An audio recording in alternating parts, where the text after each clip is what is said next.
Hi, this is Niharika. Today I am going to talk about inferiority complex. Earlier theories used to call it as inferiority complex, like Adler's theory, but in recent times psychology is using new term called self-esteem. But whatever the name is, I am going to talk about the concept. This concept is little bit difficult to understand, complex. Even if you understand, if you want to implement some things in your life, if you want to apply it to your life, that is going to take time. You cannot do it today or tomorrow. That is because inferiority complex is the main key ingredient that drives our life.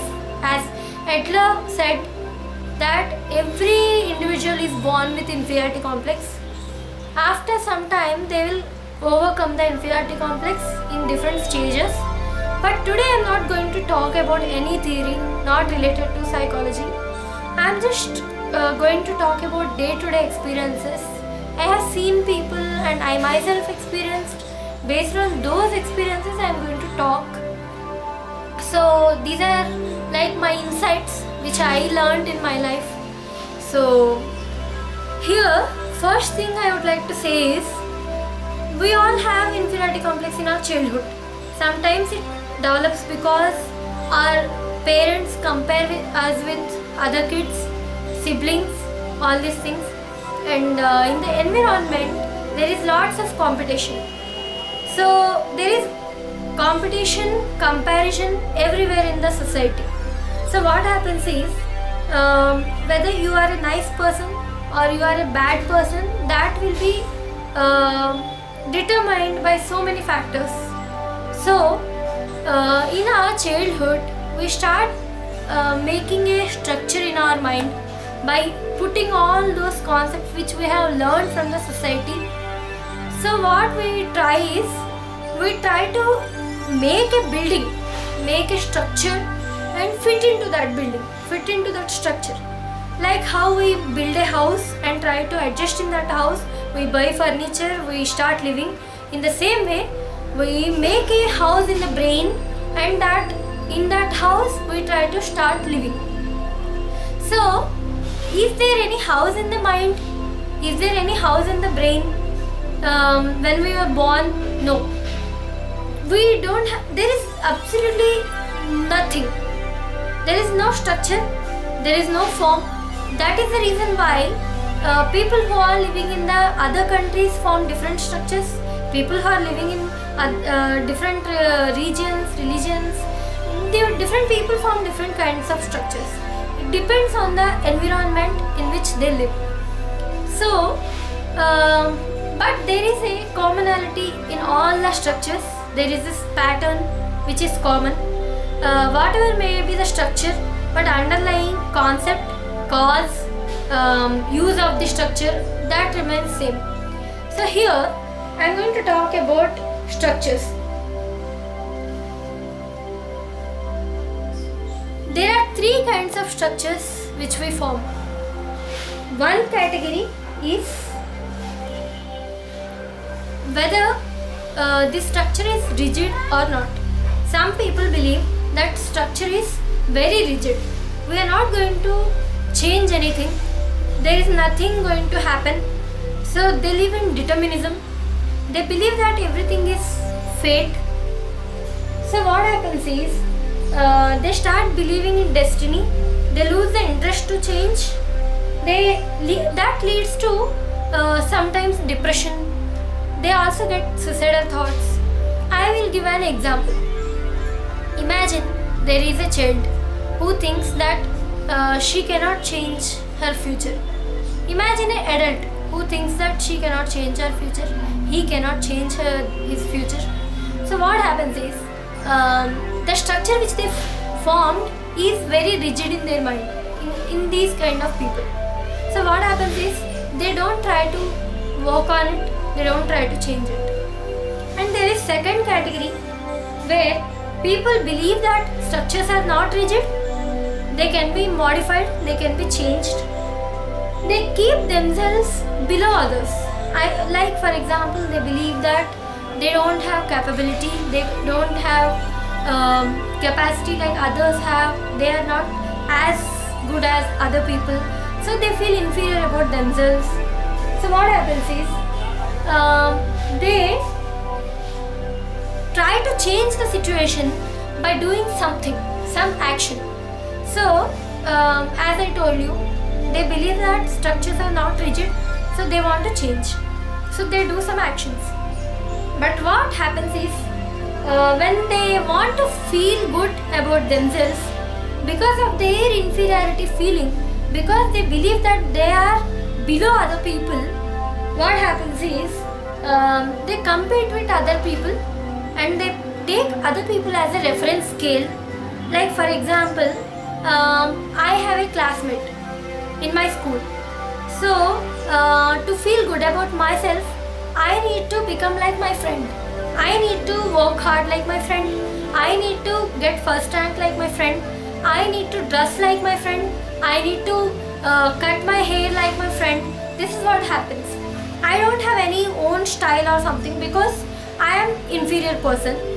I cannot express myself, I cannot do whatever I want because I am inferior person. So these are the people who compete with others. Here what happens is when I lose, when I compete, when I lose, I will lose the hope, because previously I was believing that the structures are not rigid, they can be changed. But now that I lost, now I will lose the hope. I start believing that nothing can be changed, so I will become very rigid. I won't try to compete with other people. Then what happens is I will jump back into category 1. Previously I told that there are people who believe that structures cannot be changed, so I will fall back into category 1. For example, there is a great person who has fame, name, money, prosperity in the society. Even that person might fall into category 2. He got all the things, he earned money, he became successful just because he had been competing with the other people. That's why he became very successful. It is possible. Generally what we think is people who are depressed, they are the only people who have problems. But reality is people who are happy in the society, they think that they are happy. Actually who appear happy in the society also might have inferiority complex and some problems in the mind. So what happens is people who help, who do donations beyond their capacity, they try to give their property to other people at the cost of their life, they try to sacrifice, they overdo things. These kind of people also do things just to feel good about themselves, not because they want to do it, they just want to feel good about themselves. So these people fall into category 2. So they always compete. They need to win, otherwise they lose hope. If they lose hope, they fall into category 1, which is like rigid category. So again they start feeling that everything is determined, fate decides things. So they feel that nothing can be changed. They compromise in their life, they live a very sad life, they might even go into depression. Anything can happen with them. And there is category 3. What happens when this person who competes wins? I told you that I told you about what happens when they lose. Now I am going to tell you about what happens when they win. They compete with others, they have won. Imagine. So what happens is they feel that they are above other people. From category 2, they will shift into category 3. And some people might basically think that they are above other people. So they are not shifting from category 2 to category 3. They just believe that they are superior to other people. They are born in very great families, or they are born with great qualities. They are superior to other people. So what happens is they start feeling superior to overcome the inferiority. They are actually not feeling superior about their qualities. They have brought superiority into their life just to feel superior, in order to hide their inferiority complex, bury their inferiority complex, dump their inferiority complex into a corner of their life. What happens is, they have dumped it in a corner, but that is not going to keep quiet. Inferiority complex pokes them from a corner of their life. So, what happens is, they sometimes behave in an antisocial way, because since they feel superior, they don't mind hurting other people. They don't care for other people. What happens is, they believe that they have a right to do that, hurt other people, take away something from other people because they are superior. That's it. So what happens is, they can also harm other people. All kinds of crimes, these things might be happening because of these kind of people. Here, the negative things which they do can range from small manipulation to large murder. It can range. We can witness murders happening in front of us, but we cannot understand the manipulation easily. It is very difficult to understand manipulation. There are different kinds of manipulations: emotional manipulation, telling lies, all these kind of things. So, everyone is on the same scale. Some people very rigid, some people not rigid, but they feel that they are inferior. Some people not rigid, they feel that they are superior. Whatever it is, all the human beings will stand on a scale, somewhere on the scale. So, based on their inferiority superiority ratios, based on their determinism, free will kind of concepts, like whether they think everything is rigid or not, based on these things, their behavior depends on them. Then, what is the difference between true success and success that is achieved by category 2 people and category 3 people? Even these kind of people who try to become superior because they have inferiority complex, they can also succeed sometimes. In society, if we look at people, sometimes we believe that people are succeeding, they are very happy. From superficially, it all appears very beautiful, it all appears very happy. But when we dig it, we can really find what is the truth. So what is the difference between success of a person who is feeling inferior and trying to overcome his inferiority complex by achieving success, and a person who is not feeling inferior and really succeeding? What is the difference? So, what happens is, generally we become independent after success. If we are really succeeding, every success in our life actually empowers us. We will become more independent, we will become more confident, we will become like that, and we don't care. Even if we are not going to succeed, that doesn't bother us. So what happens is, we become a strong person, we become a very great person, like that. But when a person is trying to overcome inferiority complex, in that process, if he is trying to take the help of success, what happens is, he will start depending on the success. He will be bound to success. Like there will be a chain between success and that person. So what happens is, whenever he fails, it is like he lost entire world. It is like he lost his life. Everything is gone. There is nothing left in life. Success is like a breath to that person. Imagine, I am feeling inferior about myself, and I want to succeed to compensate my inferiority. So that became a need for me. So what happens is, today I have succeeded. Imagine, I played a game, I won, and after 2 days I lost. Then immediately I'll feel very depressed. Everything collapses. I will go into trauma. That's what happens. So here, difference is, people who feel inferior, they will depend on success. People who are normal, or they don't, the people who doesn't have inferiority complex, they just succeed, but success will not affect them. Success will not change their life. Success and failure will like neutral to them. Like they are neither happy when they succeed, they are neither sad when they fail. It is like they'll be fine with both the things. They will learn from failures, they will enjoy the success, they will also learn from success. So that's how they take. So what happens is, imagine there is a fire. We have covered it with a blanket, very thick blanket. What happens? When fire becomes more and more, after some time, even blanket gets burnt. After that, fire comes outside.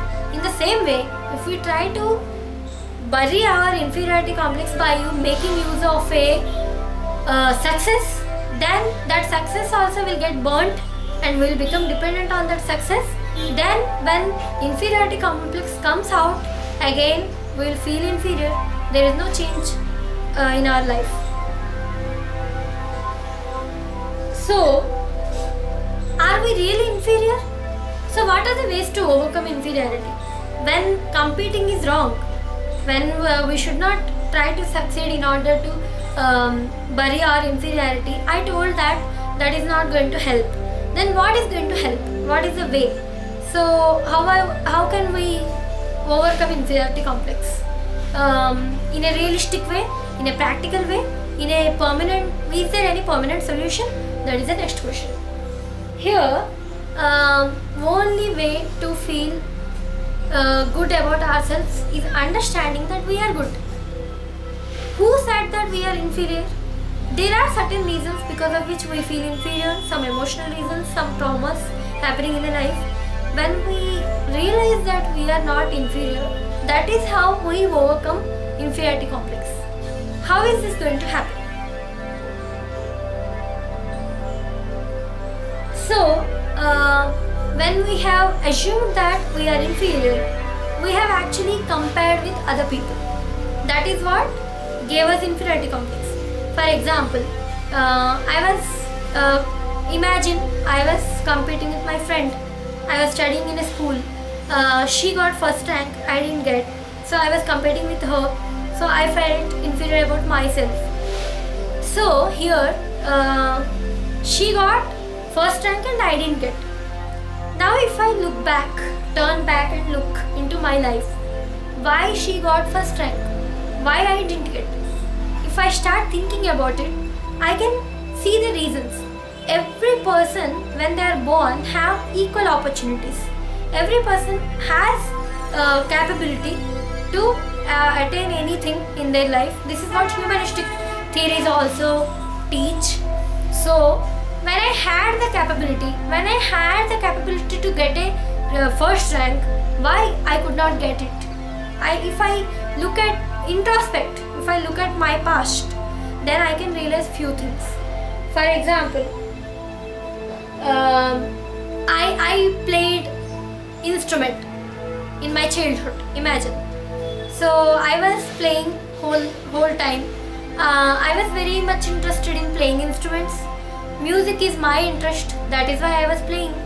So even though I had the capability of becoming like my friend and getting first rank, I chose music. She chose studies. This is what happens. What happens is we believe that other people got more privileges. Other people are getting first rank, money, success, everything. But actually what happens is whatever we are getting, that depends on our previous choices. Whatever we choose earlier, now today's life is the result of my yesterday's choices. That is what happens. If we can figure out why we chose and how we chose, we will come out of inferiority complex, because everything has a reason. Every choice has a reason. We don't choose anything without any reason. If I ask you, do this now, right now, or do this right now, you will do it. Some of you might will do it. Do it. Okay? What are you thinking right now? You must be thinking, why did she ask me to do this? So this is what happens. Human mind asks questions. Why? So we don't like doing something without reason. So when I didn't get first rank, my friend got. That means I chose something else in the place of studies. So I need to figure out what that is and what I want in my life and why I feel inferior about myself. And choosing music, some people might say if you are a musician, you are inferior to a person who is a first rank holder. IAS is very great profession. IPS officer is great. Musician is not. But truth is, every profession, every individual has their own essence. That is determined by their own qualities, their own nature, their past, their environment, their choices, their reasons, everything. So if we are able to identify why we chose this and what we want in our life, we can come out of inferiority complex. What happens is when we choose according to our own will without comparing to anyone, then we will feel happy. Feeling superior is not important in life. Feeling happy is more important. It is we who created comparisons. It is we who created a scale, rank 1, rank 2, rank 3. We created all those things. Here, you might be thinking, some people born in rich families, some people were born in poor families. So what about that? So we don't have a choice. Some people might be thinking this. We don't have any real choice. Everything is determined. Our color is not our choice. Some people are dark, some people are fair, some people are tall, some people are short. Yes, there are differences. Some people take birth in rich families, some people take birth in poor families. But these people, whatever they undergo, they experience is their emotions, their happiness. Their happiness is not related to their economic status. Happiness is not related to color. Happiness is not related to height. This might sound little bit theoretical to you people, but if you read the researches, they also support the same fact. Seligman has done researches which prove that happiness depends on social relationships, purpose, achievement, these kind of things, but not on money. So what happens is, imagine there is a rich person. Imagine there is my friend who is very rich, I am very poor.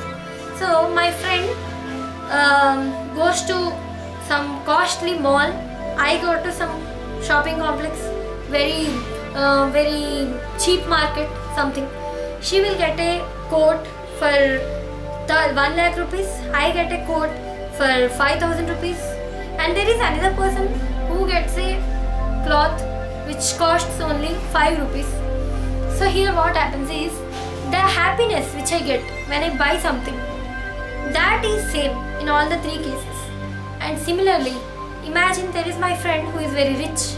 She fell in love with someone, I fall in love with someone, and there is a person who is poor. She also fell in love. Then the experience which we feel is same in all the cases. And here, coming to height, coming to color, all these things, we have labeled so many things.